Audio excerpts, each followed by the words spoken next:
Dreamland అడవిలో చెరువు దగ్గర ఒక రహస్యమైన గుహ ఉండేది. దీన్ని రహస్యమైన గుహ అని ఎందుకంటారంటే ఎవ్వరికీ ఈ గుహ లోపలికి వెళ్లే అనుమతి లేదు కనుక. మింకు కొంగ ఇల్లు ఆ గుహ పక్కనే ఉండేది. తను పగలు రాత్రి గుహని కాపలా కాస్తూ ఉండేది. అక్కడే ఇంకో చెట్టు మీద మింకు కొంగ యొక్క మంచి మిత్రుడైన మోంటూ కోతి కూడా ఉండేది. ఒకరోజు ఉదయం కాలు తోడేలు అరుపులకి అన్నింటికీ మెలకువ వచ్చింది. ఆహ్! ఆహ్!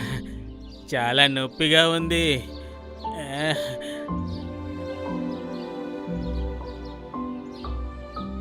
అరే, ఇది కాలు తోడేలు గొంతులా ఉంది.